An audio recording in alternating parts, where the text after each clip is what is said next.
তো সবাই কেমন আছেন? আজকে আবার একটা কমটম কোম্পানির গিজার সার্ভিসিং করার জন্য এসেছি। তা কীভাবে আপনারা সার্ভিসিং করতে পারেন দেখে নিন।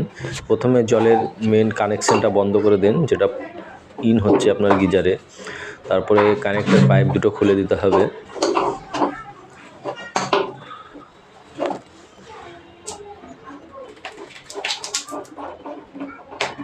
তো কানেক্টার পাইপ দুটো খোলা হওয়া যাওয়ার পরে আপনার জলটা পুরো বের হয়ে গেলে নিচে নামিয়ে নিতে হবে। নিচে নামানোর পরে পুরো আস্তে আস্তে কানেকশানগুলো সব খুলে ফেলবো।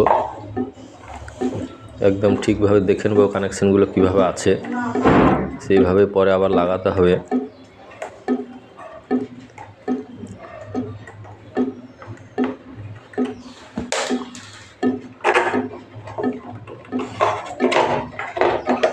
তো আমার অলরেডি কানেকশান খোলা হয়ে গেছে।